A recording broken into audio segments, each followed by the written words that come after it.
On behalf of SICS, our deep condolence to Dr. Ajit Dada Pawar. भावपूर्ण श्रद्धांजली.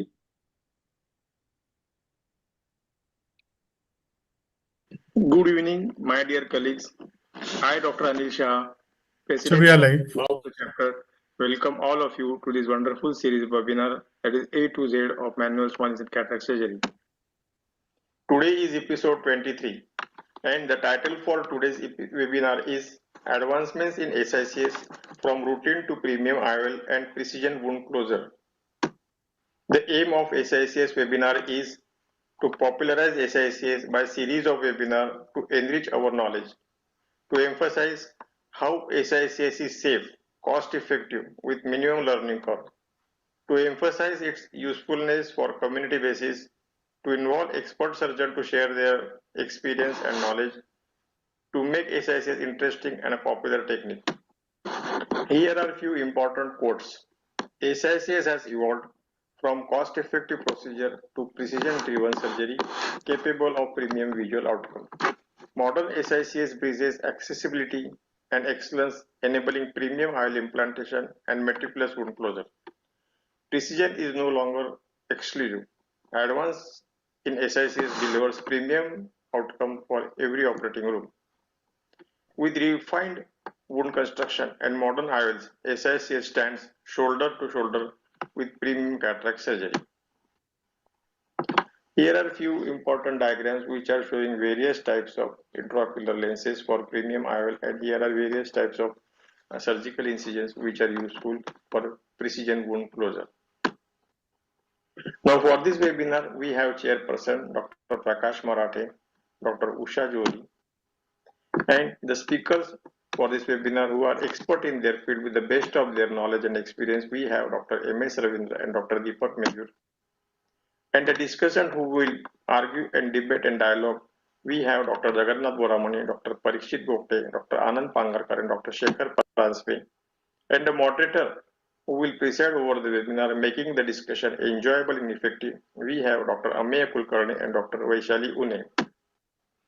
Dear colleagues, it is a great pleasure to share with you that we have already completed 22 episodes and today is 23rd episode. And it has been found that almost from Weblink and YouTube, 17,757 viewers have been there for this webinar. In this, Facebook viewers are not included, which are approximately about 10,000.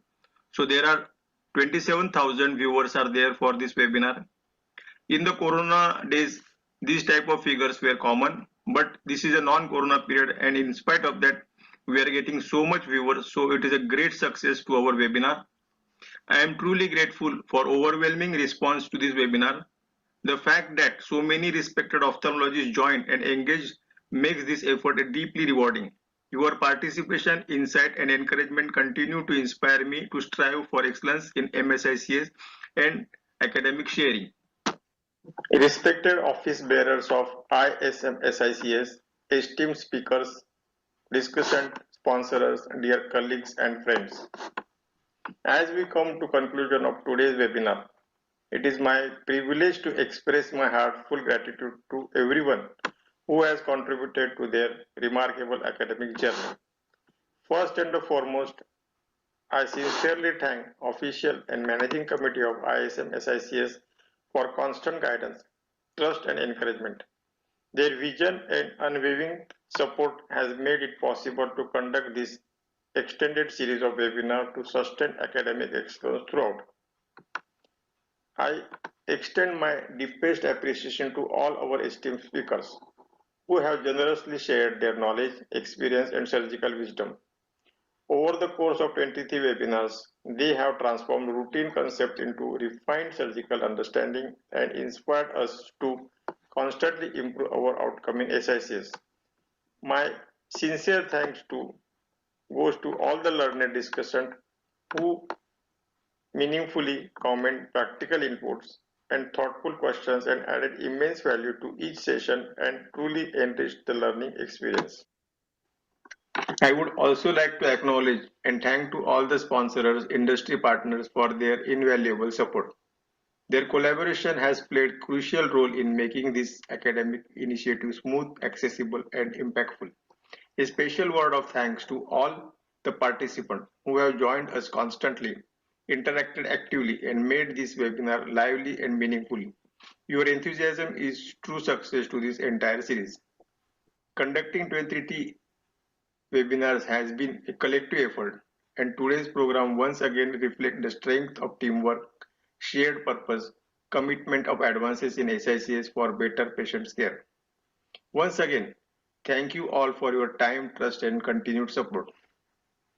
I look forward to your encouragement and association in our future academic endeavor. Thank you.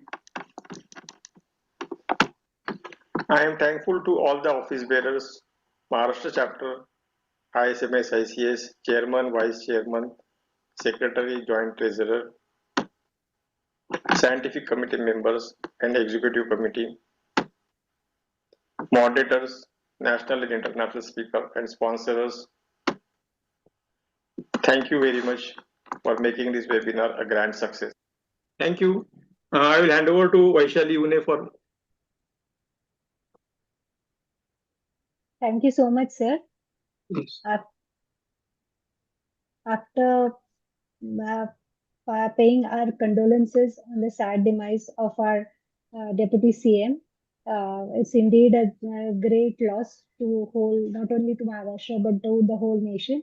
But we continue our academic journey, and I take upon myself to congratulate Dr. Anil Shah sir for his excellent tenure as President of ISM SICS Maharashtra chapter, and I welcome Usha Jori ma'am as the new president, and I welcome all the ISM SICS office bearers, the Dr. Jagannath Poramani sir, Dr. Prakash Marathi sir, and Dr.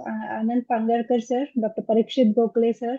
And indeed, we are so honored today that we have such worthy speakers today that I'm sure that whatever the sir has shown the numbers they are going to cross, because we have Dr. M.S. Ravindran and Dr. Deepak Megur for this wonderful CME, and to talk about the IOLs and about the great journey of SICS. So without much ado, I would like to give a short introduction of our chairpersons, Dr. Prakash Marathe sir. We all know that he has been the pillar of ISM SICS, has been the past president of not only MOS, Maharashtra Ophthalmic Society, but of IMA Pune and of POS, and he has has many awards to his credit. Similarly, we have Dr. Anil Shah sir, again as a chairperson, and Dr. Usha Jodi ma'am, so the new president of Maharashtra chapter of ISM SICS, and I welcome her again. And I'll give a short CV of our speakers. I take immense pleasure and pride in introducing Dr. M.S. Ravindra. He has been trained from the elite and premier institutes of All India Institute of Medical Sciences, then from Shankara Nethralaya and the University of Rochester, USA. He has fellowship in cataract and cornea and a VR fellowship.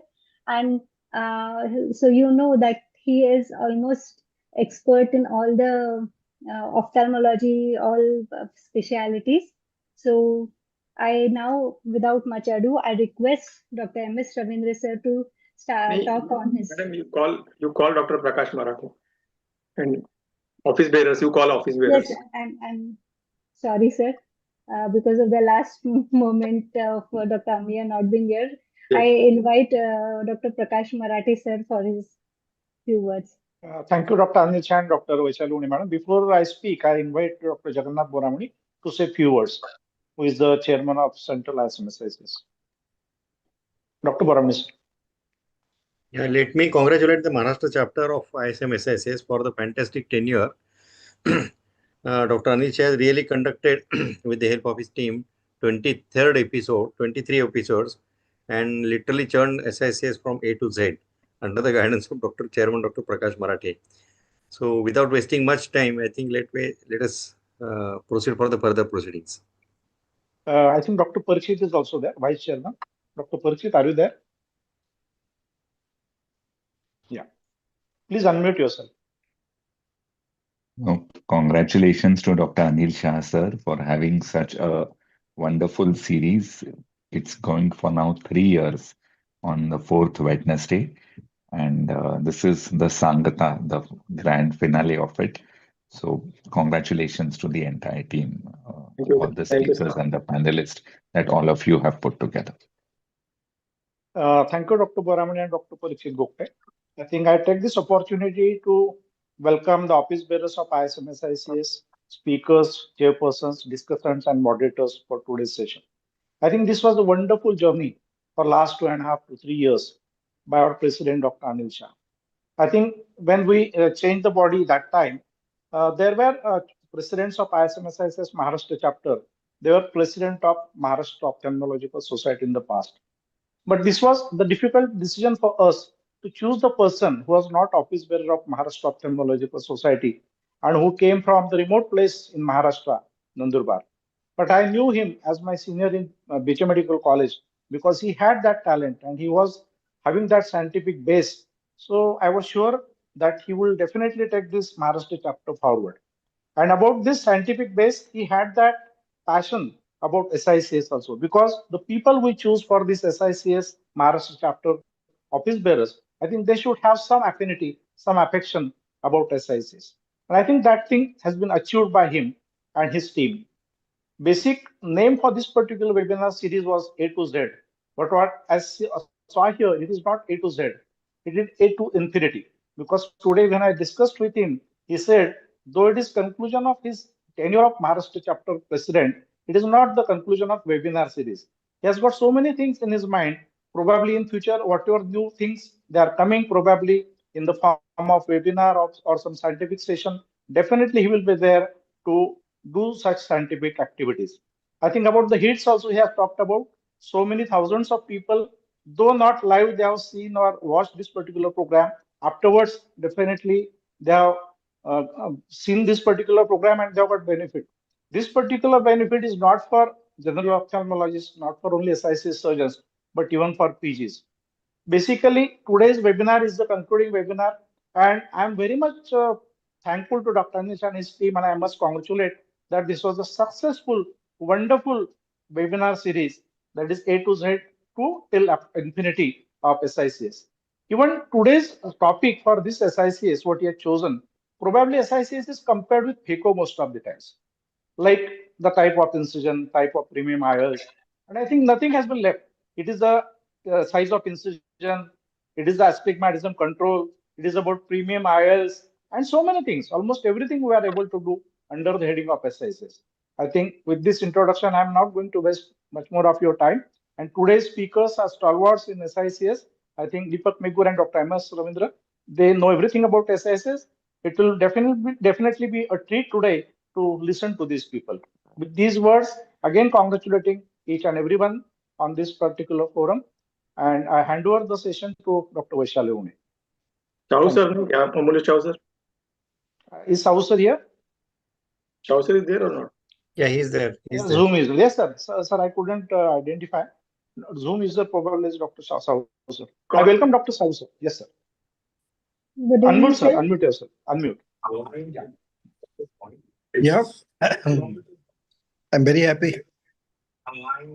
And having these two stalwarts and people in the ending phase, bringing MS Ravindra and Megur is a wonderful thing. People will lap it up. So thanks to Anil, and he has done a wonderful job. We are very happy. So let us go ahead with the program. Thank you. Thank you, sir. Thank you so much, Sahu sir, Boramani sir, and Marathe sir. Usha ma'am, would you like to say some few words? Unmute. Very good evening. I'm very bad throat. I'm sorry. A very good evening to all of you. And thank you, Dr. Mulya Sahu, Dr. Boramani, and Dr. Marathe for giving me this opportunity. And I'm sure, I will try to do my best. And Dr. Anil Shah has raised such a high standard, and she has raised the bars to such a high level that I don't know whether I'll be able to do justice. But with your cooperation and with your guidance, I will try to do my best. And thank you once again for giving me this opportunity. Dr. Usha ma'am, definitely will be doing wonders for SICS. No problem. You've got so We much are of there with you, experience, and madam. Always. definitely I have not mentioned about your name because on the that conference date, that is 22nd of February, I request each and everyone to join for that. There will be installation ceremony, and you will be taking this ISMSS Maharashtra chapter to greater heights. Best wishes to you also. Thank you, sir. Pangarkar, sir, a few words from you, sir. Please unmute, sir. Unmute yourself, sir. We are not able to hear you.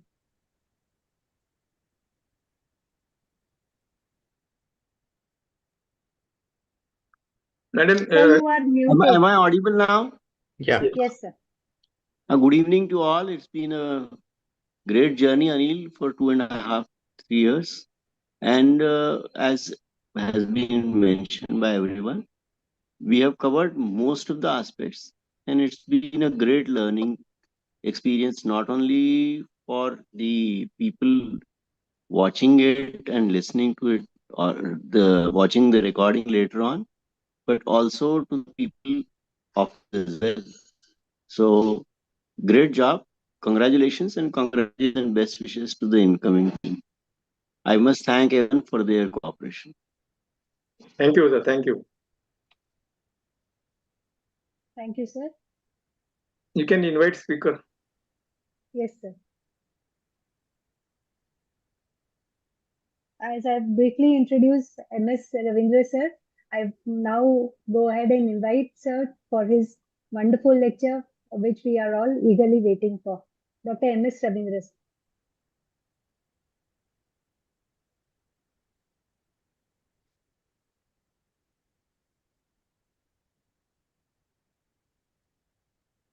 You can share your screen, sir. I'll do that.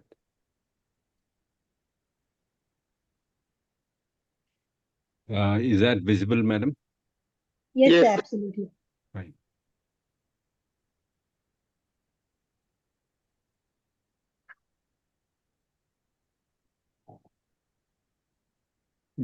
Good evening to everybody, all the stalwarts who have made this possible. What I'll do is I'll run a video as to how I do my surgeries and how any surgery of SICS you can convert into a premium surgery and give the best to the patient.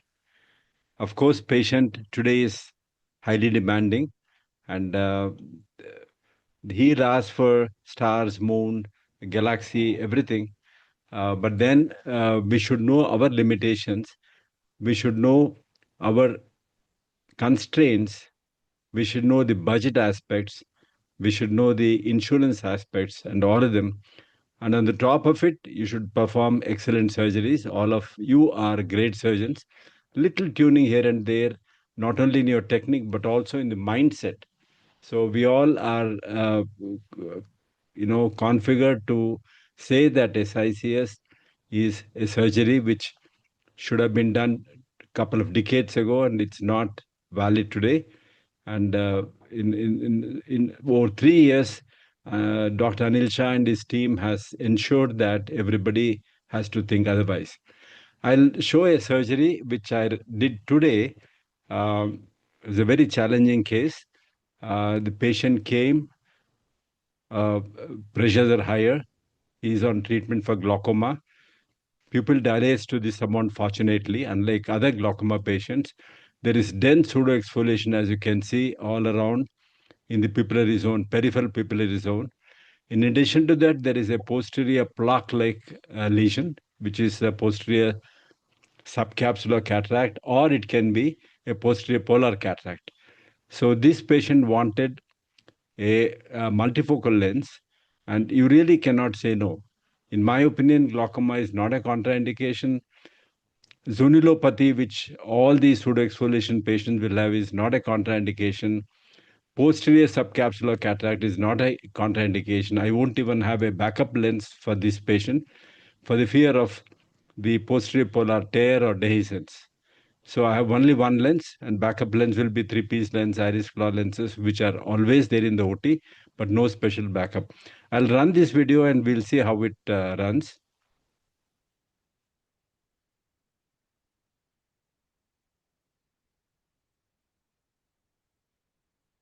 So this is done under topical anesthesia. I do a direct incision. I'll go slow on this, about 0.5 millimeter away from the limbus. The technique is, initially I go parallel to the iris. So that is, it takes deeper into the corneal stroma. Once I see the tip of the blade, I lift the tip of it so that it goes in the middle of the corneal stroma, as you can see. I do a slight side-to-side movement, which has helped me in finding out the depth. I'm looking at the tip of it. Now I've reached the Descemet's membrane. Pre-Descemet's layer is the toughest portion. You need to wriggle inside to perforate the pre-Descemet's and Descemet's layer, and then you are always monitor the tip of the, I'll stop it here. Always monitor the tip of the blade as it goes inside. Many people ask me how you do it. This is exactly the way. I learned in a hard way. Initially, the outer line and inner line were going heavy. When I started this technique, it used to go convex like that, and the inner one was also becoming convex. Then with this technique, I have a perfect rectangular opening in the cornea. So that is, initial is parallel to the iris, then lift it up. Then again, when you come to the tip of the tunnel, go parallel to the iris so that you have a perfect rectangular tunnel there. So the next step will be, I will not balloon the anterior chamber too much. I'll just fill it up little more than normal anterior chamber depth. So that's a viscoelastic going into the cornea. It's very important to keep the endothelial count maximally intact so that you don't have striate keratopathy on the day one. Any surgeon for that matter, you should always aim for crystal clear cornea on the day one.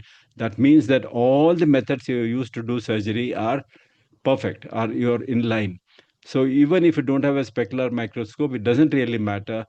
Clear cornea on day one means you've retained majority of the cells. So now I've slightly deepened the anterior chamber. Don't deepen it so much that the anterior capsule goes flat or even concave. You should not shift the zonular lens bag apparatus backwards, which puts the zonules on tension. So now I take a cystotome. This is a cystotome. It's bent halfway in the bevel. It's not bent 90 degrees. It's bent at 45 degrees, as you can see here, which facilitates me to perforate at the limbus. As I go inside, I can show a little more behind. As I go inside, I take it. At the limbus, I'm perforating now. I'm inside the chamber now. The tunnel doesn't leak the visco. Visco remains filled within the anterior chamber. And then I've started doing an exercise. I've got a very clear guidance mark of the pseudo exfoliation material. The advantage of this technique is the chamber is formed all the time because the only entry at this time is a pinpoint entry created by the cystotome. That prevents a leak of, see, there's no leak of viscoelastic. If you do it from an open tunnel, then the viscoelastic keeps coming out. Then, you have to begin with a deep chamber. As the viscoelastic comes out, it becomes shallower and shallower.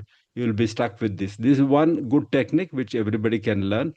What I'm trying to say is there is no need to learn this technique to convert yourself to premier lens. Any technique that you adopt, I'll tell you the ways by which you can do it. The same technique you can continue. This is a technique that I follow, but I'm just showing it across. So you have a perfect traxis in every single case. That's around. And then I'm enlarging it to 5.2 millimeter. The 5.2 millimeter, how do I know? The width of the blade is 5.2 millimeter. So that goes inside. As you can see here, you should have to retain the minimum amount of the astigmatic change, you should have a rectangular tunnel. So this will give rise to about 0.3 diopters of SIA and not more than that. I'm sitting on the temporal side. You can see that's upper lid, and one of them is upper lid and other one is lower lid. I'm sitting temporally. All my surgeries happen temporally. I don't touch the lid at all during the surgery. The moment you touch the lid, because you're not given a block, the patient will start winking. So this area is absolutely free and it's very comfortable. You don't have to take a suprarectus suture to fix the eye. So hydrodissection, I'll just show you the little modification. I modified this cannula in such a way that it bends at 45 degrees and it bends about 2 millimeter. This is a little longer, but ideally is 2 millimeter from the tip. So this is a regular 27 cannula, which is bent somewhere there. And now I straighten it and bend it here carefully with a needle holder, and then it goes very close to the edge of the rexis here on this side, very close to, you have to just go inside by 0.5 millimeter and then inject it without disturbing the anatomy of the lens. Keep the anatomy of the lens and go 0.5 millimeter or even less than that inside that, then inject a little bit of fluid, then you will have a beautiful hydrodissection. So many people take it up to the equator. It's not necessary. If you take it up to the equator, your tip gets stuck in the cortex and you may not be able to do it, and also you'll disturb the configuration of the anterior capsule and you may not get a good hydrodissection. So single point hydrodissection, you go at one point, just enter under the anterior capsule and inject the fluid, and the direction of the tip should be in the direction. See, the capsule is not like that, anterior capsule is like that. So the cannula should go parallel, that means laterally and downwards, aiming the equator like that. So I do in a posterior subcapsular cataract, people are worried about doing a hydrodissection in such cases, but I do not have any worry in doing hydrodissection because I'm not pushing the lens backwards so much. And so even in this case, I've done a good hydrodissection, as you can see. See, the fluid comes out and I stop it there. Now here I do a segmental hydrodissection. You can see it. So I'm not ballooning. So what has happened now, if you can see very carefully, that is a posterior subcapsular opacity. There's a clear zone here, which is exposed capsule of the posterior capsule, posterior exposed capsule of the posterior capsule, central port. And around that, you can see the cortex. So what I've done is I've dissected the posterior subcapsular cataract from the capsule at the posterior pole. This is a routine surgery. If you're very careful, you can do it. You will never blast the posterior capsule because it's a 5 micron layer, but then it's quite tense unless you poke it or you balloon it backwards. So I use very little fluid. I'm not ballooning the posterior capsule backwards. It's just a very gentle wave, 0.1, 0.2, 0.3 milliliters of fluid, and that has created a good hydrodissection. And again, the other taboo in such cases is that you don't rotate the nucleus, but I do rotate the nucleus as a routine because now the posterior subcapsular area is separated from the posterior capsule. Now I can comfortably rotate it and separate all the posterior cortical material from the capsular material, and I rotate it into the anterior chamber. This is the time when you'll have to be extremely careful in preventing the damage to endothelium. This is a 24 gauge cannula, which I'm using to bisect the nucleus and with adequate hydro expression guided by a modified mini wire vectors, which is supporting the lens. Actually, the entire thing is coming out by increasing the pressure as I slide it out. And the rest of it also can be guided out. And this way, you have maximum endothelial protection, which means that you have got a very clear cortex, a very clear cornea. Now you can see here. So you can see here, this is the posterior capsule. So what is the difference of SICS from phacoemulsification is in phacoemulsification, the pressure in the anterior chamber is 40 to 80 millimeters of mercury. That will balloon this capsule posteriorly. Unlike in SICS where it is not being ballooned backwards, the pressure now in the anterior chamber is atmospheric pressure or maybe little more, but ideally it's very close to, it's lower than normal intraocular pressure. So the capsular bag here, which is exposed, is not ballooned backwards. So now you can comfortably remove, don't balloon you can comfortably remove the cortex all around, which is been hydrodissected. So it's very easy. You don't have to worry. Uh, uh, Unlike, if you're not done hydrodissection, you'll be struggling to remove the posterior cortex. So that is done now. And the one thing that you'll have to do in premium lenses, the posterior capsule has to be meticulously clean.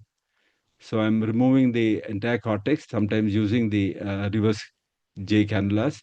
And you can see some tags there. In trans illumination, these tags may not be visible, but once you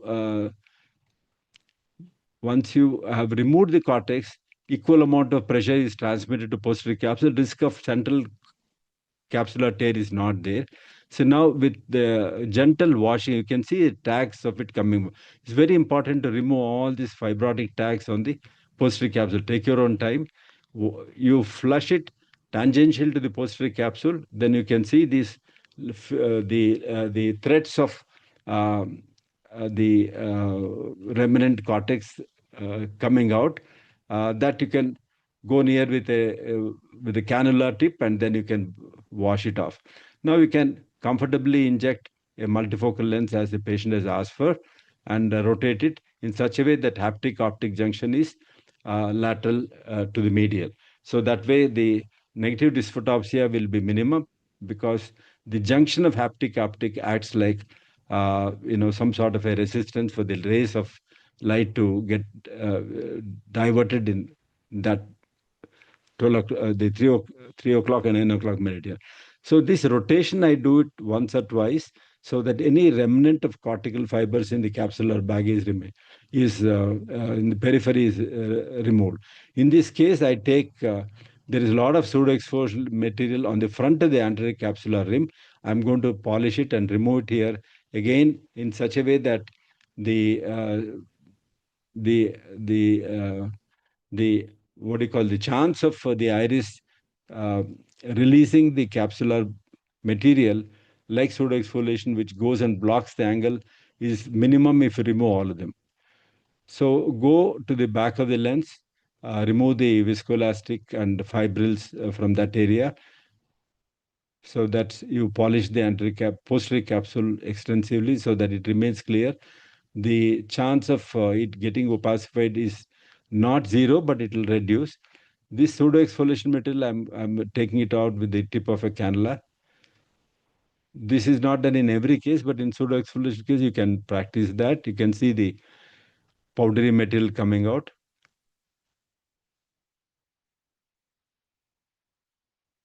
And form the chamber. And I inject moxifloxacillin these days, and then that will help in minimizing the chance of infection. I'll close this. Do I have more time? Sir, we have time. Yes, absolutely. Fine. I'll tell you how you can convert your own technique into the premium lenses. What are premium lenses? I'll tell you. SICS is a widely popular the technique. And before that, I would like to certainly congratulate the president and all the office bearers of both ISM, ICS, as well as the Maharashtra chapter. And traditionally, it's believed that it's a low-cost CAM surgery, and there are advantages. We all know about it, but still, it's considered as second-class surgery. And monofocal IOLs are the ones. The people even scold doctors, saying that why are you using foldable lens when you have such a large incision? Why are you using multifocal toric lenses when you're doing an SICS? But then I would beg to differ. Traditionally, though monofocal IOLs were used in the past, the expectations of the patient are so high that you will be outdated if you don't offer the premium lenses in this technique. So today, SICS is possible, as you already learned, and to be done under topical anesthesia. 100% of my cases are topical tunnel. I've forgotten how to do the. I've sometimes I have to do it, but then it's very difficult to do it from the superior zones, and there's no bandage at the end of surgery. All the patients go home putting drops into the eye, and next day they come back and show us. Next visit will be a week later, next will be a month later. If second day has to be done, I normally take them on third or fourth day, especially when we do a toric lens or a multifocal lens. Toric lens patients will have the uh, the vision and all of them should get vision checked up a day before the second eye is posted. They have to get a K reading to find out what is the SIA in that eye, and they have to get a refraction done a third day, fourth day itself, so that they know we have achieved emetropy in these patients, and we have to dilate and see. Or an OPT3 scan, you can easily find out the lens axis and it's in the right position. So then you can have bilateral premium lenses implanted, and the patients are really happy with that. I've been doing it for, say, 20, 25 years. I've never differentiated whether monofocal lenses or bifocal lenses in an SICS technique. So these are called premium lenses. Why upgrade? Spectacle independence is a demanding thing today, and this will certainly give better, visual outcomes. Now, preoperatively, biometry is done on all patients, just like other patients, but you'll have to spend a lot of time and ensure that your senior most or yourself, if you're familiar with doing biometry, do it. And it's ideal to do using the optical biometer. We have an IDEC optical biometer, and that gives excellent results, especially if the cataract is not very hard, and posterior subcapsular cataract sometimes give dubious results. Then you'll have to immediately cross check with the immersion biometry. So this is very important. And keratometry is, of course, you'll have to take couple of times. OCT macula is a must, because you should not be implanting when there is a simultaneous macular lesion. And keratography is Pentacam, everybody will not have it. It's not essential. Specular, we do all these tests for every patient, whether multifocal or monofocal. Even charity patients, we do all these patients just to ensure that they have good post-operative results. But these are not necessary. OCT macula, in my opinion, is essential. Keratometry and biometry, of course, you all know that they are essential. Uh, Pentacam additional advantages are that you get the posterior corneal, parameters, which are very important in, especially when you are implanting a toric lens. But the is it really essential? I would say not really. We have not changed the indications for IOL based upon pentacam results anytime. But of course, sometimes we see either in keratograph or pentacam, we see form frustrae keratoconus, where depending upon the position of cone, we may say no multifocal lenses in these patients. They have an advantage. Actually, the person who have form frustrae keratoconus will have a very good depth of field. The cornea itself is so distorted in such a way that it acts like a multifocal lens. So don't put a multifocal lens when you have a form frustrae. This also can be diagnosed by do not leave doing streak retinoscope. Streak retinoscope is an excellent tool, which if the media is not that bad, you can find out whether there is a split reflex. If there is split reflex on streak retinoscope, so avoid multifocal lenses and even toric lenses. But if you have a pentacam or a keratograph, you can implant toric lenses in these patients and special concentrations. Patient counseling and consent is extremely important. This is of paramount importance, because you will have to tell the patients what are you giving it, how is the contrast, how is the depth of field, how does it affect the driving, and all those things are important. Today's modern multifocal lenses are compatible for driving. They don't have any problem. I implant them even for professional drivers. They have absolutely no problem. They're so happy with that. So consents are important, including glare, halos, whatever you want to do, put everything. There are standard consent forms, but that has to be signed by the patient. Case selection is extremely important. I'll show how we actually select the case. His personality, any person who is, expecting a lot, ask a lot of questions. You're all aware of the these personalities who will say one patient came today evening at 6:30 and he said he wanted operation tomorrow. I definitely said we have not done any workup. He showed all the workups done in other hospital, but he wanted tomorrow. So I blandly refused it, and I said, think on it. 3 days, 4 days later, we'll do it. So he was literally begging for it. I don't know the reasons for it. Such patients you'll have to literally avoid. These are the pentacam readings. So there is an astigmatism here uh, to an extent of 3.5 diopters. These are ideal cases for toric lenses. The elevation maps on the front, back are normal. Corneal thickness is within normal limits, but patient has significant astigmatism. So this can be easily treated by toric lenses. There is no way you can do it. How do we calculate? See, here the steep axis is that way in the right eye. That's a steep axis, that's a flat axis, as you can see here. And even on the back of the cornea, it's parallel to that steep axis and the flat axis. Here, the ideally you can also, if Boramani is there, he will do an tunnel incision here and create, and he can avoid uh, the uh, the toric lens. But I would prefer to put a toric lens. I'll do a standard entry on the temporal side on the right eye and do a toric lens aligned to that based upon the mapping. So these are the advantages of doing this planning procedure. So this is a standard chart. This actually is very useful. I counsel the patients, do you want standard lens or premium lenses? Basically, the standard lenses can be regular or aspherical. We can do both the eyes for distance. We can do both the eyes for intermediate for computer users. I circle it, and this chart is made by me. Is very useful in counseling, or it can be near, or it can be monovision, where a dominant eye or the first eye is utilized for distance, and the second eye is or the non-dominant eye is for near.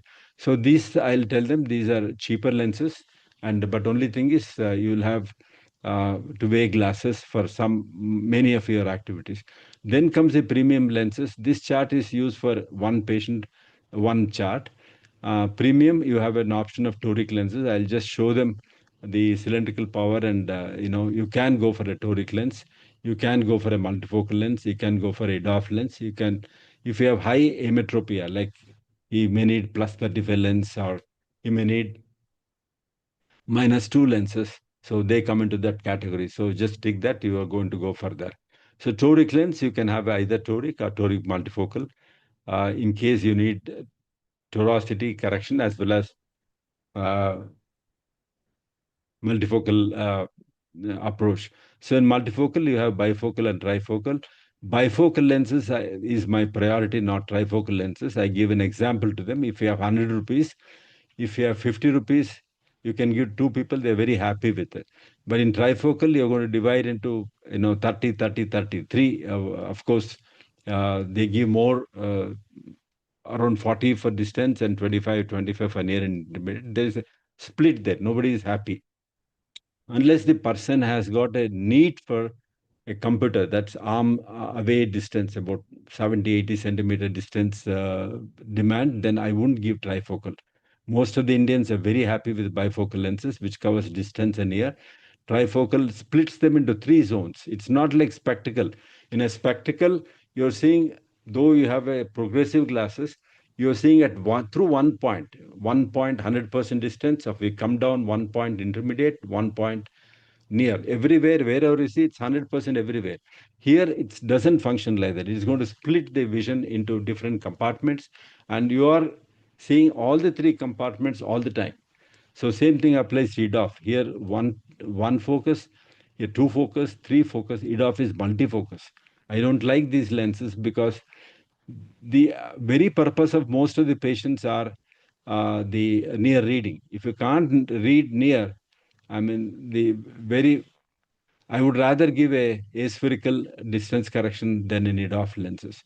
So it's my thought process, but you can decide based upon.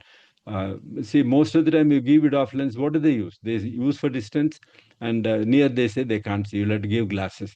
Whether you give 0.75 glass or 1.25 glass or 2 glasses, glasses are glasses. He has to wear it. So, in my opinion, the present models of EDOFs are not sufficient unless you come out with better designs. And there is the combination lens are available where there is a multifocal and EDOF are mixed together. So these are also good lenses, the seamless distance near, because there is multifocality, that's diffraction rings.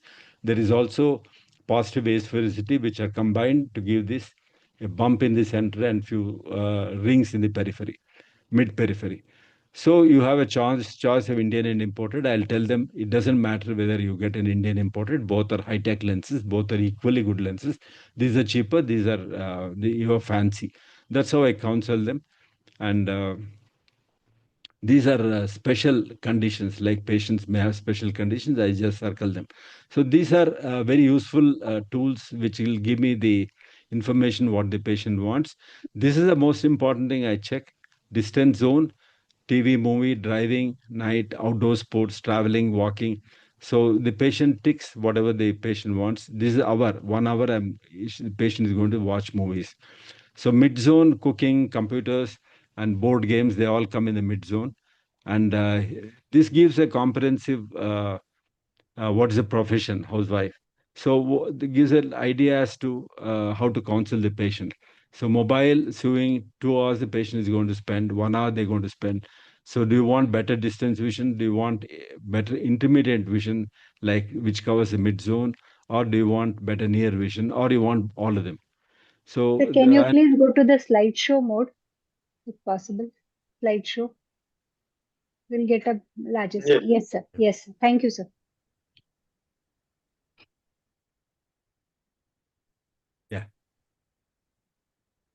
yeah. I will say. And date, signature, and all is there in that.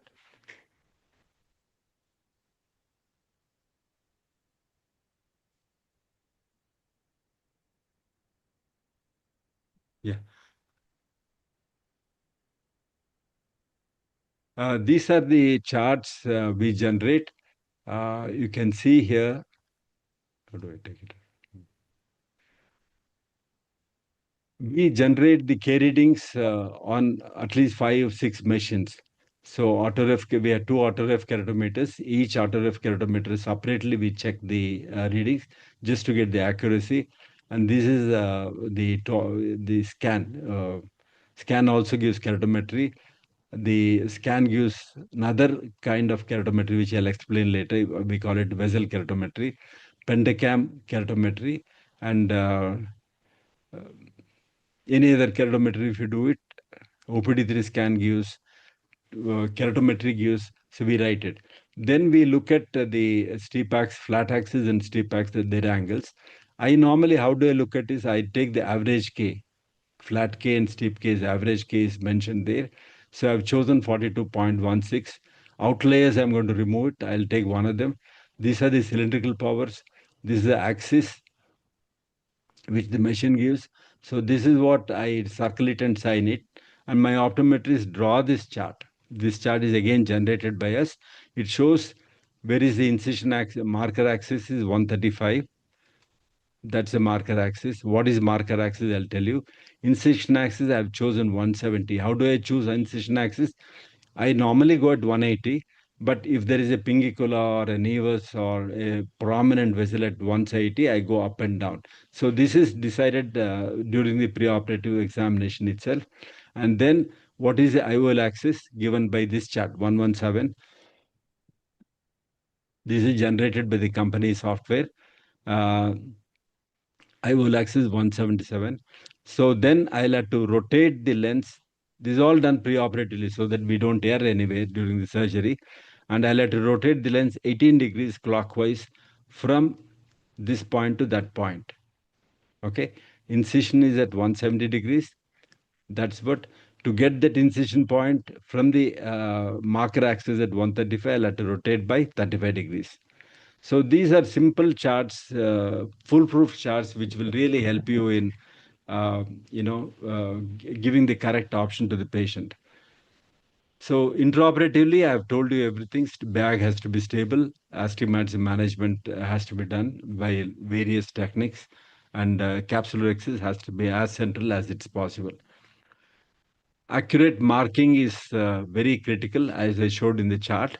There are many ways of axis marking. You can choose whatever that you like, and people have gauges. People have mobile markers. All of them work as per clock hour.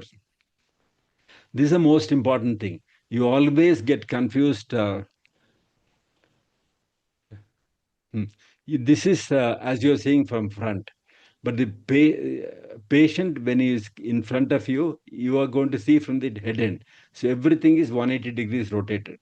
So it's very important to align this chart on the chest of the patient or on next to you. Don't see it like this. See it the way the patient is positioned. So that way, that way I've seen people, instead of putting the lens like that, they would put like this, calculate wrongly. So at the end of surgery also, you keep the chart exactly. That's the head end, that's the foot end of the patient. Align it like that and see if your lens is aligned in that 117 degrees approximately. This is a cross check at the end of the surgery, but accurately, you'll have to do it the way I've told you.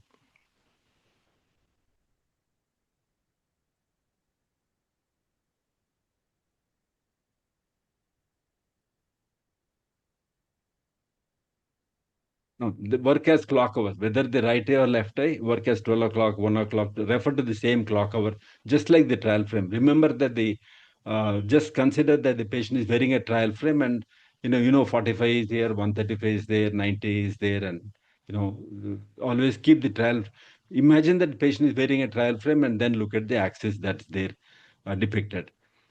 The postoperative outcomes in SICS, if you do any of these multifocal or toric lens, are very high. I have in my assessment, there is no change in the average K reading. We monitor the average K reading pre-op and post-op. If it is 45.3, my post-op average K is also 45.3.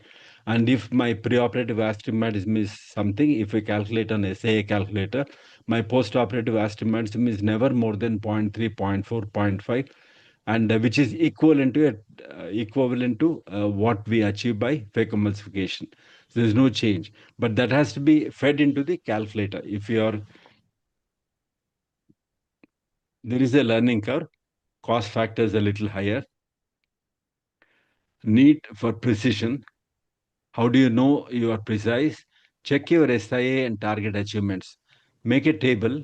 Every patient you are doing from tomorrow, you think that you're putting a premium lens, you're putting a monofocal lens. Think that you're putting a premium lens and measure SIA of every patient at the end of 1 month. And target achievement. You arrive at emetropia or minus 0.5. Sometimes we give target 0.75. You make a chart, Excel chart. You write down your target is 0.75 and you achieved 1. So there is a point of error which is tolerable. SIA should be less than 0.4, 0.5.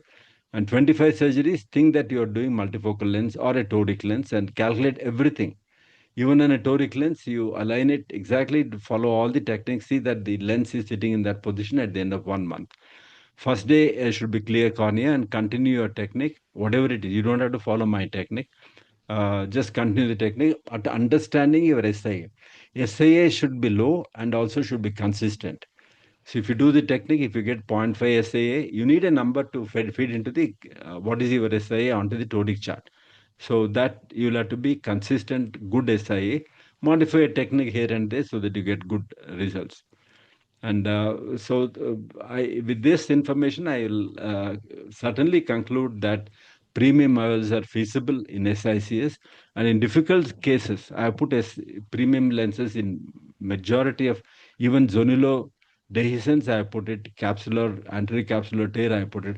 But if there is a tear extension in the anterior capsule, you can put a multifocal lens, but see that the lens will sit little anteriorly because there is no intact capsular margin. I'll reduce 0.5 from the calculated power. So that way 0.5, if you reduce it, it will come to perfect. And these lenses lenses, unless they are positioned in such a way that haptic is near the tone capsule, they do very well. So with that, I'll end my talk, and I'm sure there'll be some questions which I'll be glad to answer. Thank you. Invite next speaker, madam. That was wonderful lecture, sir. Of course, we have many questions. So can we take the questions later after the second lecture? Yes. Why you want to take later? So it is better he answers all the questions now, and then, because Megur also will invite a lot of questions. So let us not club them together. Okay, sir. Sir, that was really a wonderful lecture, and you have told us and given us the confidence that yes, premium IOLs is not a distant dream, but a reality in which each surgeon, each one of us, after knowing our SI, can implement it. So may I ask Dr. Boramani sir to comment on the lecture, please? Yeah, it was a fantastic talk. See, generally the presumption is that most of today also very few SICS surgeons put premium IOLs, or the overall presumption is that premium IOLs are not meant for SICS surgeons. The other day, now we are holding a conference in Mumbai, zonal conference. So for a sponsorship, I asked a company. I have been regularly putting those lenses. The response immediately is, no, sir, we don't have any, we cannot sponsor. We don't have any lenses for SICS surgeons. This was the answer. I told him I am an SICS surgeon, so I think here onwards I should stop using your lenses because they are not meant for SICS surgeons. Basically, if you are confident about how you are proceeding with the surgery, how are the results, and what is the astigmatism you are going to produce, then you can confidently put more and more premium lenses. Now, Dr. Ravindra has discussed so many finer aspects in his surgery, and he knows how he is going to get the results. That's why he's regularly putting SICS premium lenses. My request to him is that you can tell your patients whether you are putting premium lens or a monofocal lens, you are always doing a premium surgery. So promote your surgery also as a premium. Why only the lens, isn't it? So you are doing a premium surgery with or without a premium lens. I think that should be a message to the general public. Second thing, you are doing the capsulexis through a pinpoint incision, means only the entry you are entering with a small needle. I am doing capsulexis through the side port incision, but at the stage of side port incision, capsulexis, it is not a 0.9 mm regular side port. It is only 0.4 mm. Very small amount of the incision is made with the MER, so that because I am using AC maintainer with lot of fluid fluctuation, there is lot of tremulousness of the capsule. But with that small incision, the capsule remains rock steady, and you can have a controlled capsulexis. Only thing is that if I do it at the side port level, then there are a lot of folds during the capsulexis. You keep creating the folds in the cornea, which you are not seeing in your technique. I think that is because you are entering at the level of the limbus. Am I correct? That's the biggest advantage we have when we enter at pinpoint entry. There are no folds even when you come proximal to the area of where you're doing temporal side. There are no folds. Yeah, so that's the biggest advantage. Actually, I want to try this technique. I have never tried, especially if you're doing through the side port. When you come to your side port area, it becomes very difficult to manipulate your needle, isn't it? That must be the advantage of your technique. But my apprehension is that like entry capsule is a convex thing. Whether you are able to do on the opposite side, so you can go smoothly.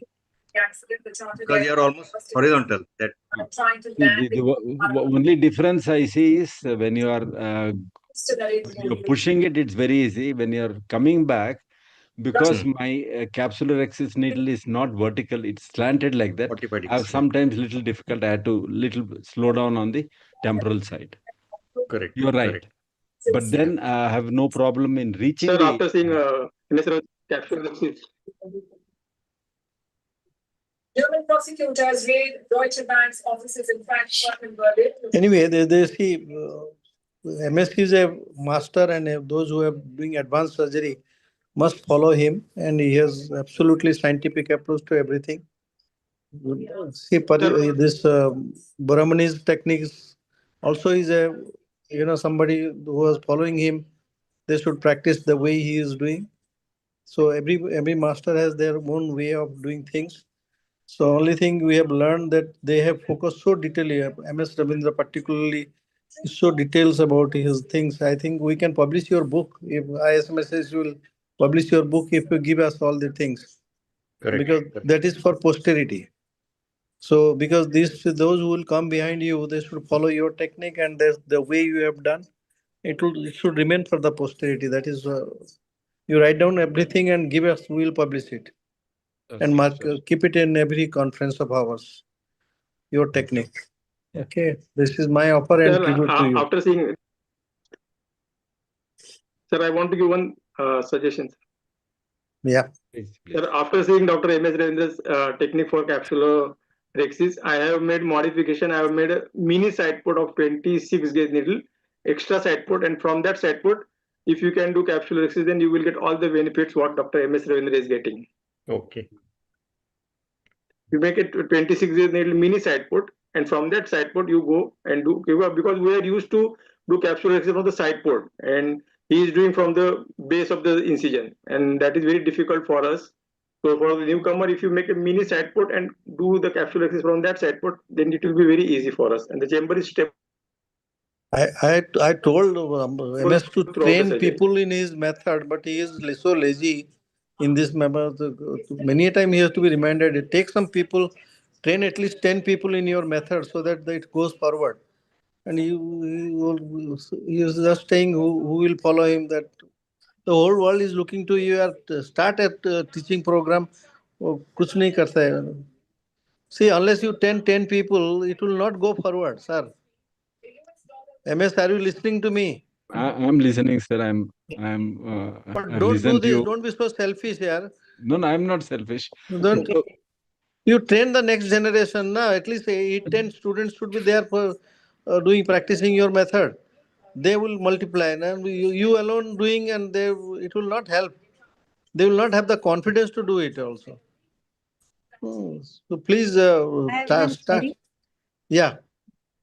So you bisected it with the cannula itself. What about in cases of hard nucleus? How is it possible to bisect? I have initially tried to bisect with the cannula itself. Then if it doesn't bisect it, like in a hard cat, I've got a lot of videos. I've shown it earlier also, even in ISM, SICS, MOS group invitations. I use a cystitome. I devised at least about 1 dozen instruments to bisect, including a triangular wedge-shaped bisector. But then suddenly I realized that the cystitome we have on the table is just so sharp, itself can be used to score the nucleus, and it's mounted on a lower lock syringe, so it doesn't, come out forcefully. And that tip of it can score any kind of cataract, any kind. Grade 6 also it can easily bisect. So, let me warn people. Unless you learn from him, don't try this jugglery, because it really will spoil the endothelium in a big time. Correct. I Because fully agree. in his hand it looks like a something very very musical and all. But I'm willing to teach anybody. Bangalore is not far away. Come and stay with me for 1 week as my guest, and I'll share all the secrets. That there are no secrets; they're all available. But then in detail, you'll be able to see. What I recommend is you stay for 3 days, go back, practice, because I can't give my private patients to you. You can go back, come back about 2 months later after doing about 25 cases. Then you will see much more. What the mind doesn't know, you don't see it. So good we'll thing teach you are you. making a public offer in all our conferences. We will play that video if you make it and give it to us. Sure, sir, So sure. we want to I'll, promote. Even Anil, your case also same thing for Jagannath. We want the next generation trained so that they take it forward. Okay. Okay. Next speaker. Everybody is waiting for him. If there is no question, Meghu. I want to clear two things, that all your cases are temporal SICS. All of them. I do not. I've done superior with bridal suture for last 40 years. Now last 20 years, it's been always maybe my ophthalmology is 50 years now. 30 and 20. 20 years, it's always temporal. Okay. And they're all topical. All are topical, 100%, all of them. Any complication, anything, including vitrectomy being done, rhexis, nystagmus, everything is topical. I have not given even subtenons almost for more than a decade now. What's happening now? Gel or just the topical eye drops? Topical eye drops, madam. Topical eye drops and intracameral oculan. Statements against the crackdown on immigrants. Some other voice. CEO of Target. His name Dr. is Sahu, Yes. you mute yourself. That noise is coming from the background. Oh, I'm sorry. Yes, Dr. Vaishali. Yes, sir. Thank you It's so much, sir. always topical. Topical are the best. It's very easy. I've given a lot of lectures on how to convert yourself to topical. I think I've given in Yes. your this thing also. Yes, It's sir, very yes. easy. You'll have to be. It's totally painless. Totally painless. Mhm. May I Yes, ask sir. one or Yes, two sir. questions, Paran please? Space, yes, sir. I'm Dr. Shekhar. Yeah. Ravindra sir, Namaste, you sir. take Namaste. Tell me, sir. I can't in the hear you. olden days we were taught growth. 1 minute. In olden days we were taught that there is conjunctival ingrowth or conjunctival into the anterior curve. When you take through and through incision, is there any risk? Yeah, I got your point, sir. Conjunctival ingrowth was seen in intracapsular, extracapsular days, where the certain amount of elements of the conjunctiva gets into the antechamber. Is there a rare possibility of like this, or have you No, seen? I've not seen, sir. I've not seen. See, the conjunctival cells grow into the antechamber only when there is a deficit in the endothelium. Number one, and there should be a passage for it to go into that. It was a story when we were doing direct incisions. Now it's all tunnel incisions, and I've never seen conjunctival cells growing into the antechamber. It's we don't have to worry about it. But the incision has to be really good, sir. Incision has to be good. And you cannot take it 1 millimeter. Every quarter millimeter, there is a difference. If you take 1 millimeter away, the conjunctiva is loose there. I enter where the conjunctiva, tenons, and the episclera are bonded together. That's about 0.5 millimeter to 1 millimeter along the limbus. So I don't separate the conjunctiva at all from anywhere. So it remains there. Next day, you don't see that conjunctival opening at all. Next day, it's fused. 24 hours is enough for the conjunctival cells to grow and bond. So, it looks absolutely normal. Patients are more comfortable. See, if I do a phaco, the tunnel end of it is, your lid is feeling on the tunnel end for a long time. That's why they have a lot of irritation. Here, next day, they're comfortable. They don't feel anything in the eye. The second question is there. May I ask second question? Second question, may I ask?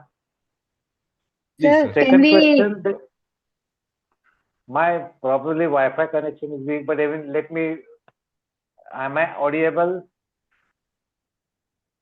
Hello. Anyway, regarding your comment about keratoconus, low grades of keratoconus acting as a multifocality, you made it a joking remark, or is it really a true? No, it's true, sir. It's true. But it depends upon where the cone is. There are a lot of factors. A minimum keratoconus, keratoconus form for a stay, those patients, there are a lot of people who after 40 years, they don't wear glasses. So they all have, if you look at their pentacam or topography, they all have steep cornea. Any person who has got a steep cornea or cornea which is little more form for a stay, eccentric thing, they have wonderful near vision. So you don't have to give a multifocal lens to them.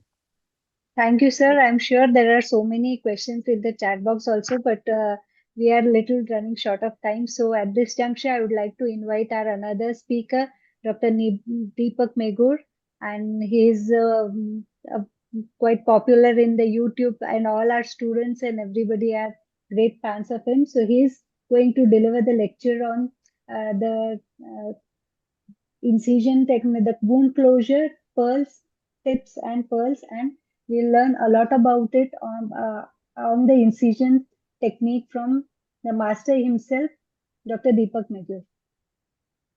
Thank you, ma'am. Thank you for the invitation. Thank you, Anil Shah sir and the entire team for having me here. And it's going to be a very tough task to talk after Dr. MSR sir because he has taught us SICS surgery, and he's a man who is so passionate about excellence. Many times, SICS is taken very loosely. So you should watch Dr. M.S. Ravindra sir's surgery and understand, it's a definition of what excellence would be. And wound construction, the reason why he is able to perform premium IOLs by doing manual SICS, the only reason is his wound construction technique is so sound and his wound is so sound and stable. He gets predictable SIA every time. That's the only reason why he's able to perform toric lenses as well as multifocal lenses. The bottom line is the wound construction is supreme and he can predict what SIA would be. So that's the reason why we are able to afford offer the premium lenses because that is a basic difference is the predictability of the post-op refraction. If you have a post-op stable refraction always, and you know what is your cylinder, whether it's 0.75 or zero point 0.5 or even 1, it has to be at the same axis, same magnitude every time. Then you can always calculate the toric lens power and all those things. So the bottom message here is that if your wound construction is very sound and you understand it well, then your refraction is stable post-op, and obviously then you can offer all the advantages of a premium lens. So with that, I think my talk is going to be much more basic, which would be aiming at the beginner surgeon, and then we'll go on to slightly more advanced techniques. So let us understand what the basics would be like. I hope my screen is visible. And assuming this is your limbus, you start an incision 1.5 millimeter from the limbus at the center. In the periphery, you're slightly away. Similarly, you also have what is called as the inner lip. This is the point where you enter. And this is very important because the way you fashion the inner lip is going to determine the stability of the wound. You don't get the against the drift of the against the estimate which you have. This is because of a poorly configured internal entry. So this is a very basic thing which you understand. The one common point which I would want to highlight is a very important principle is that the place where the internal incision it runs towards the limbus, the moment it runs towards the limbus, it is going to become unstable. So if you look at it, it has to be concentric or parallel towards the limbus, the internal lip always. If you look at this incision, it is away from the limbus in the center, but in the peripheral part, it is going to touch the limbus.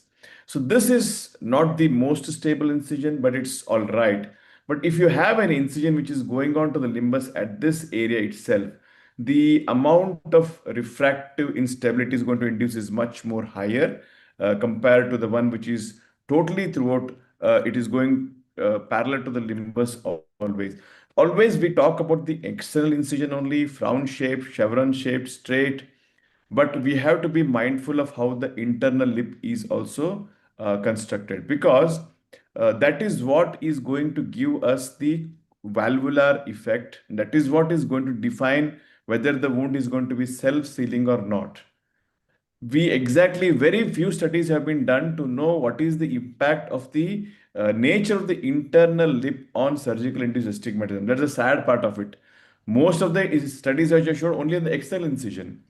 External incision, but there is also called something as the internal incision, which is cutting the cornea, cutting the corneal lamella, and that is important for the self-sealing nature.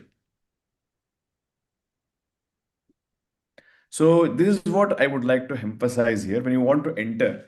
So you want to enter something like this. So I prefer to have a smaller blade, like a 2.8 millimeter blade. It can be tilted up a little bit when you're doing the lateral extension so that it has a nice inner corneal lip, which always runs parallel to the limbus, So now this is, let me show the common mistakes done by a beginner surgeon. The first mistake a trainee surgeon, just observe here. Look at the sclera. The sclera is totally white. What it indicates, the amount of cauterization has been done is immense, and this itself changes the way the healing process would be. So it's absolutely avascular. This is not a very good thing to have. You don't have to burn the sclera so much. Now let's observe the mistakes done by this trainee surgeon.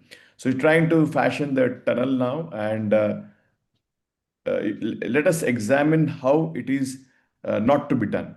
So far, so good. It's trying to get the right plane. The blade enters now. Just observe at this moment. Look at where the internal lip is ending. So it is goes up to the limbus, and hardly there is anything 0.5 millimeter into the cornea. It is just stopping there. So we don't have enough of an corneal tissue in the tunnel. The scleral tunnel is there. It's stopping exactly at the limbus or just 0.5 millimeter in the entire span. So this is not a very good idea. So what happens here is you will not have enough inner lip to provide you the self-sealing nature. So the surgeon is very scared probably to go into the cornea because they'll be worried about causing a premature entry. And look at this, the side pockets are being created with all vigor, but the amount of dissection intracorneally is very limited. So let us see how, again, not to enter the eye internally. Let me just go and forward it here. So this tunnel is being done now. Again, the surgeon is very, very afraid to go enter into the eye.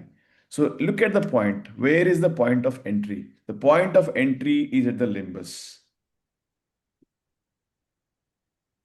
The point of entry is at the limbus, and look at the way it is extending out now.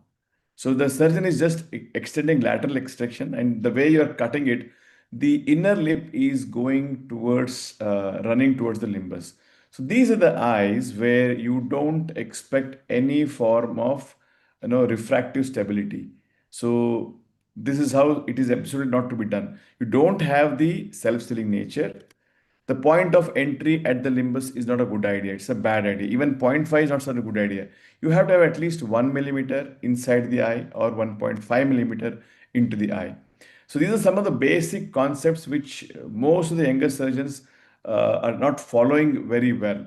So the way you extend the lateral incision, you may enter it one millimeter into the cornea, but you're not extending in the right way. You're cutting across and going into the limbus. Again, you will not have a very secure wound. And if the wound is not secure, you're not going to have a refractive stability. So that would be the message here. Now, moving on to the more, let me just see why we are all shifting to the temporal incision. The temporal surgery is reason only is, as sir was mentioning, that the astigmatism which we get is very minimal. Okay, and it is there are two ways of doing it. One is a transconjunctival. The first thing which I'm showing is the convention. You're creating a flap. And then doing your sclerocorneal tunnel just as you do your superior corneal incision. There is no superrectus suture here. There's no superrectus suture, and you have to stabilize the globe well. So I prefer to use a posterior small scleral groove which is made. The idea is to just fixate the globe because that is very critical. You can always use another forceps to hold it here, but sometimes it can cause a conjunctival trauma. So this is what I prefer to use this. And the technique is going to be the same. The only difficulty when you compare to superior incision is the globe will be moving around a little bit, and you have to get used to sitting temporally. Apart from that, there's no much difference at all. Ensure that you see well, which the irrigation is being done here to ensure that the field is slightly bloodless, and you should always keep seeing your blade through the sclera as it is being done. And all the manures are going to be the same. There's not going to be much of change at all. Principles are going to remain the same. You're going to have 1.5 millimeter of the scleral tissue and another 1 millimeter, 1.5 intracorneal, and it is going to be as foolproof as possible. You're going to have the same frown incision externally and maybe a smile incision internally. And the only challenge most beginner surgeon would have is the globe moving around. The globe moving around. So have a way to firmly stabilize the globe. This is what I prefer. Use a posterior sclera, and this is how the configuration of the wound should be. And when you have this, just let me I'll just not show the other part of the surgery. Let me show the post-operative and pre-operative keratometry comparison here. So the surgery is being done now. This is the end of the surgery, and let us see at the post-op keratometry. This is 6 weeks later. So this is my typical reading. This incision about was 6 millimeter, 6.5 millimeter external incision. You hardly induce any surgically induced astigmatism in the post-op period. So almost similar to what it was pre-op. So that is the beauty and the only reason and motivation for us to start doing temporal incision. So then moving on to the only issue with the temporal incision when we do this, you'll have some amount of a subconj hemorrhage because you removed the conjunctival flap. And that's the reason why the eye will not be cosmetically so appealing first post-op day. And the second would be the temporal exposed conjunctiva will have invariably some pinguicula degeneration. And when you close it, again, you will have to deal with those degenerative changes. You can use a glue to close it, or you can cauterize, or you can suture, either way. But you always have the little bit of a degenerative conjunctivite. And if possible, you can just trim it and then close the conch. So you can use either of these. Now, there's another way to counter this. What other way to do is the transconjunctival way of doing the tunnel. So MSR sir he just directly entered with the keratome itself. He created a tunnel with a sharp keratome. But many of us might not be so expert in doing that. We may find it a little bit difficult. But in such situation, what I would recommend here would be you can do a transconjunctival, like you create a tunnel using your crescent blade itself.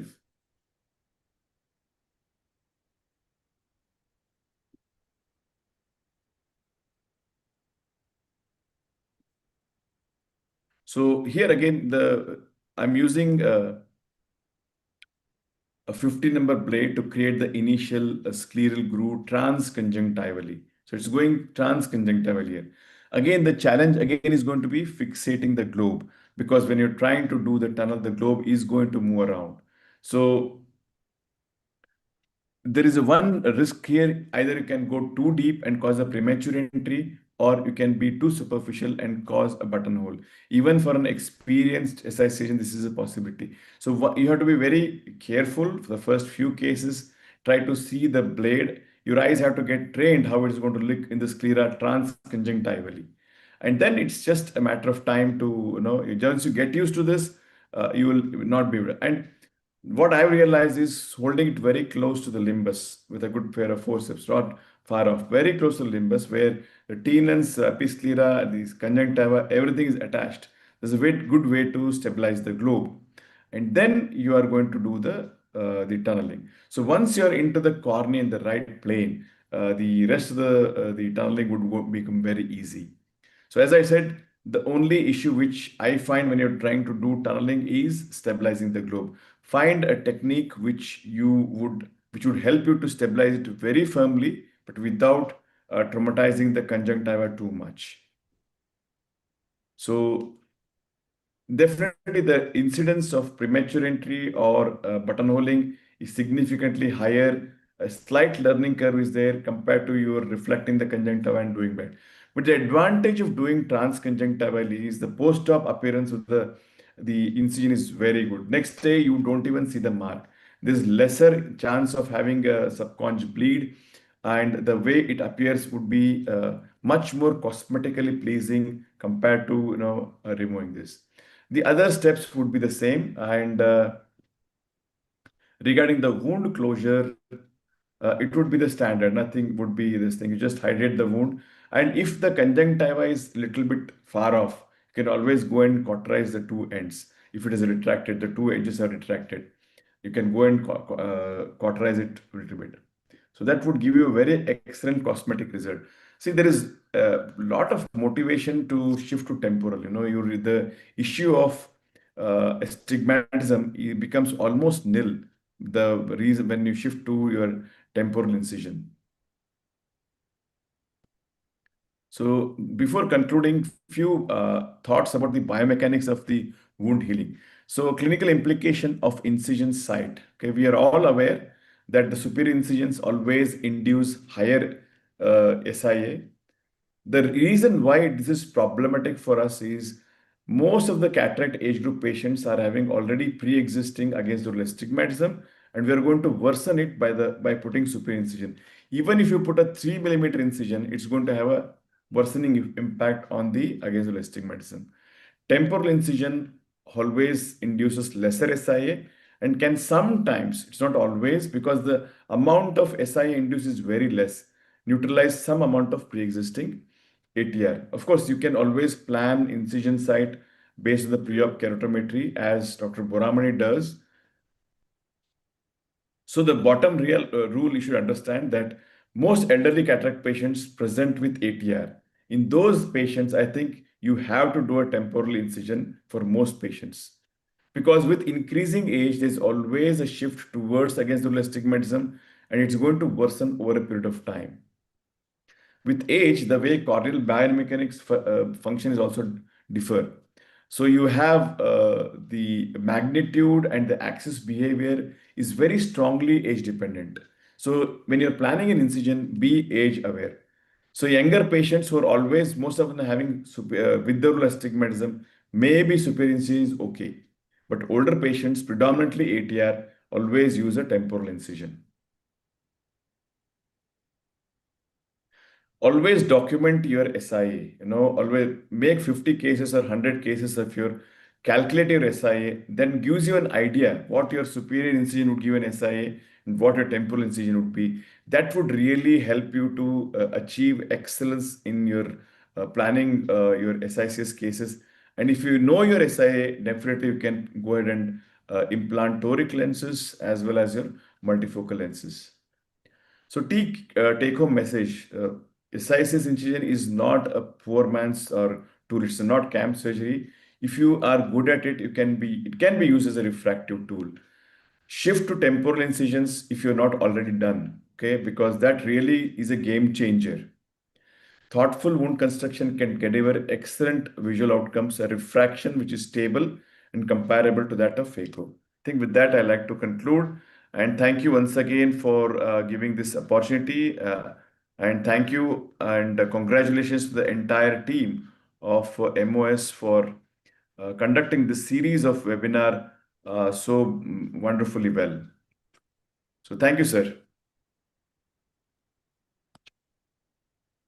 That was an excellent teaching with the videos, and I'm sure all our residents have also benefited a lot from about the wound construction, going into the cornea, and about the temporal incisions as well.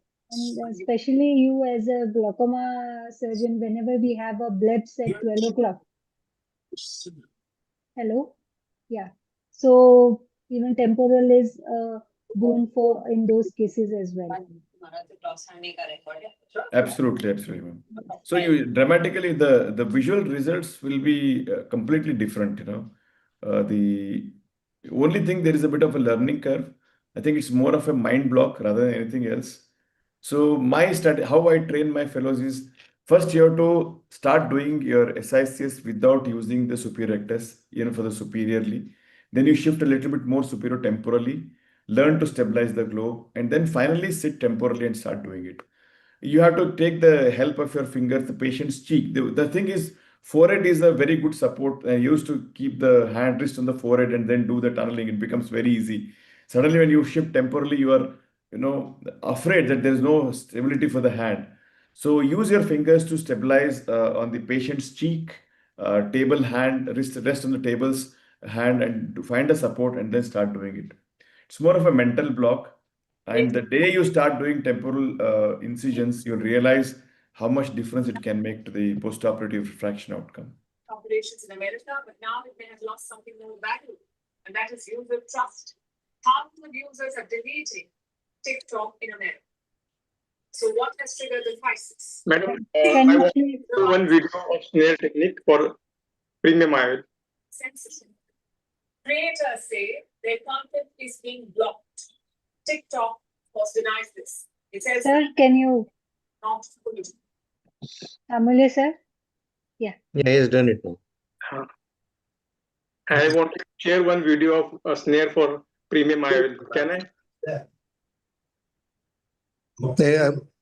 Question for me? No, you mute yourself, sir. I'm not. I've unmuted myself. Bolo na.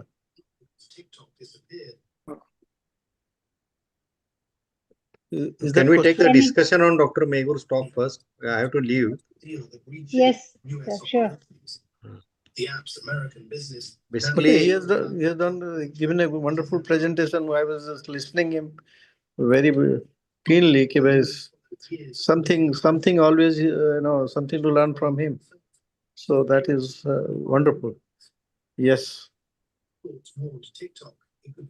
It has been really a wonderful 2 talks. About the nucleus management, does it sometimes pose a problem? Because at 12 o'clock, that is not much of because of the superior rectus, or in temporal cases.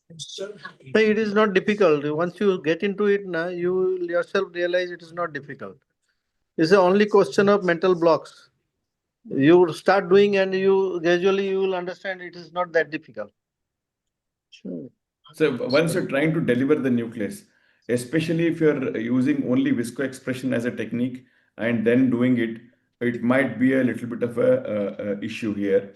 But if you're doing a sandwich technique or any other technique, it would not be different at all. The only issue it can happen is even when you're trying to do a sandwich technique and try to pull out the nucleus, the eyeball can turn towards you and then it makes it difficult. So that one particular moment, ask your assistant to, with the forceps, grasp at the opposite limbus, stabilize the globe as the nucleus is being delivered out.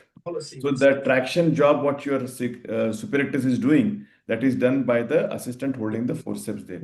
So when you're trying to pull out the nucleus, the globe can turn down like this, and that can make your nucleus delivery a little bit difficult.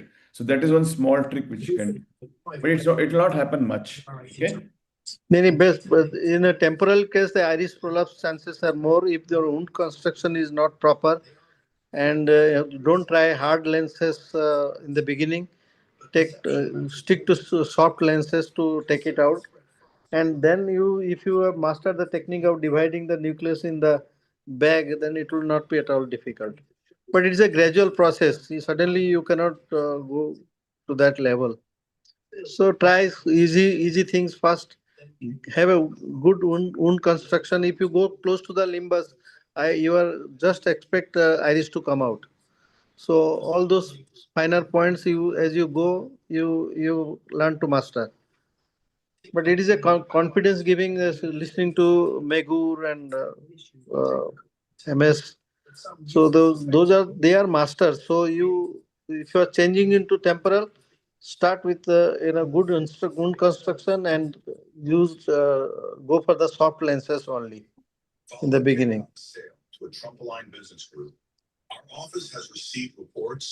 And are your all also cases topical as MSR says? Similar to Yeah, that? everybody is doing topical. So you go for topical without thinking.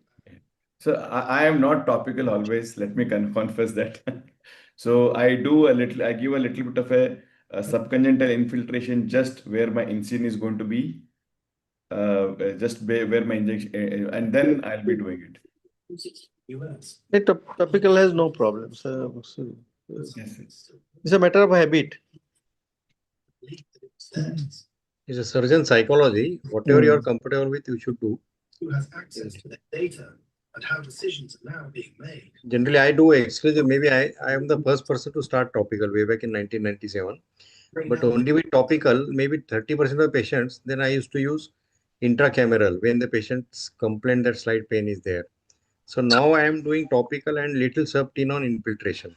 So that takes care. In spite of that, if the patient is experiencing some, especially during the nucleus delivery, sometimes the patient complains of pain. That time I use intracameral also. It's not just an arms sale. But not in every case. Wide-ranging reports say China will help Bangladesh build drones locally and provide full technology. Actually, Dr. Megur, Is set up inside Bangladesh to help. MS sir, yes sir. no, Dr. Megur's incision is always straight. I have seen. Dr. Megur, Sir, I have seen that your external incision is straight incision. What is the length of the incision? The temporal straight incision. it would be 6 or 6.5. So with the 6 mm straight, how much is the astigmatism you get? No, very less, sir. Less than Yeah, 0.75. It is 0.5 around. Yeah, because temporals are very weak in inducing or neutralizing. Yes, absolutely. Yeah. Even you can't neutralize also because neutralizing is also very difficult. yeah, it is not possible to neutralize.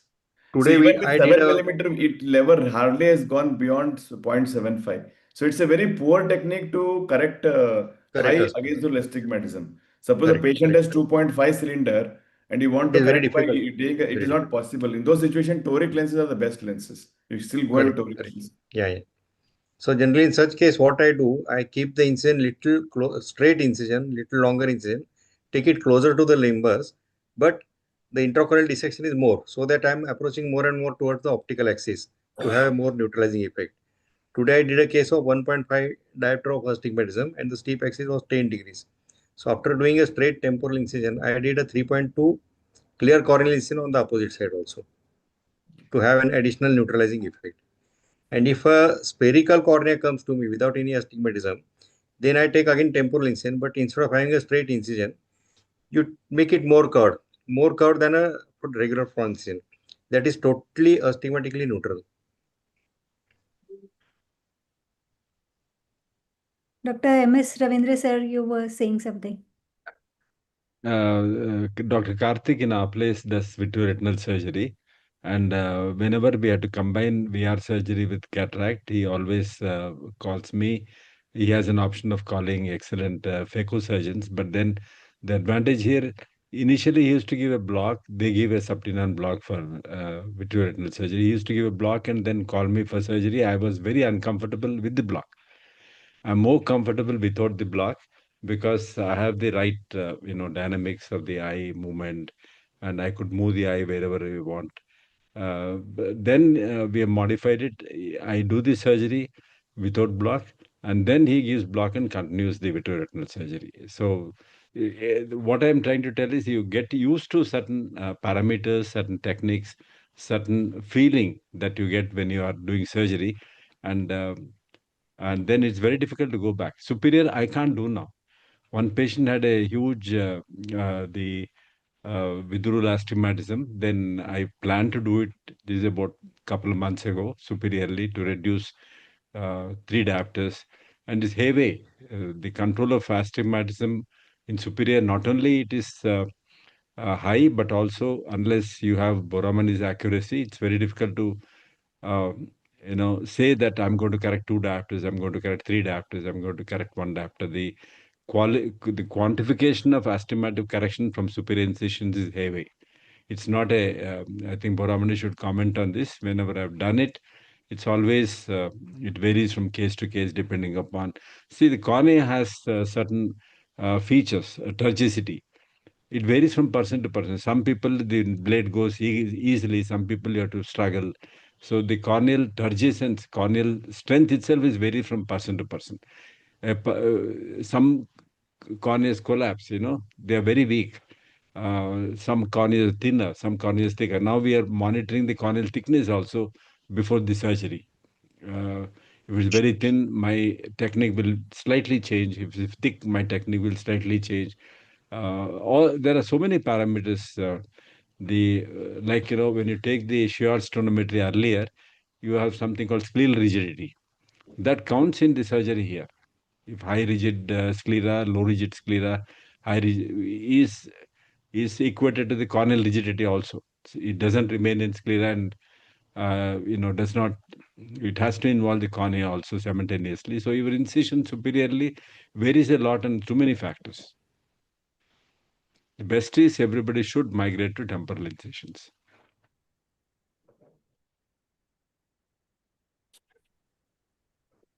MS, your method is different. Boramani's method is different, and he is giving result in his methods. So not everybody has to go to temporal. You are finding temporal is good for you, but he is reducing astigmatism in the 12 o'clock position. Those who will master his technique, they will get a wonderful result. So you are master in your field, he is master in his field. Yes, So, I fully agree. somebody should learn. Those who want to follow you, they will tell your story, and that is the way things are wonderful in SICS. Correct. SECO don't have variety. We have variety. Basically, cornea, human anatomy, and the way of healing also is different in different cases.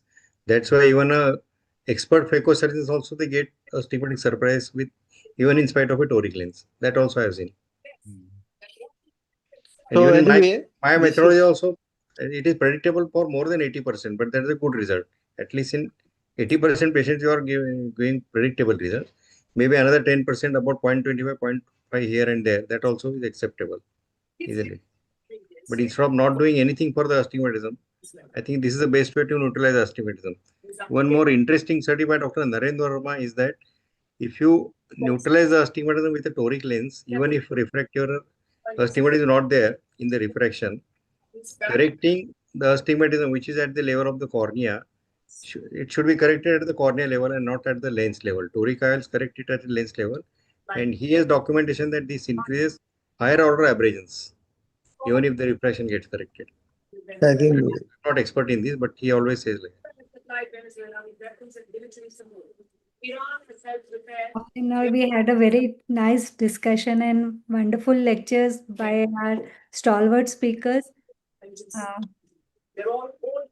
So shall I? Yeah. Have with the both of them? I think Yes. we should call it good night, and it's a wonderful. Yes, thank you so much, Dr. M.S. Ravindra sir and Dr. Deepak Megur, and all the pillars of ISM SICS, Dr. Amulya Sav. Yes, sir. Paranspe sir, you wanted to say something. No, I wanted to say 3 cheers for Anil Shah. Thank you. Thank you. Yes. 3 cheers, 3 cheers. Yes. Wonderful tenure and wonderful webinars, and what a superb end to this webinar. We learned so much by seeing those videos. So again, congratulations, Anil Shah sir, for your superb tenure, and we'll have continuation of these webinars. Thank you, sir. Thank you, Prakash Marathe sir, Sahu sir, Bhavani sir, Usha Jori ma'am, Pangarkar sir. And, Thank you for conducting a wonderful. You have conducted very well with a smiling face.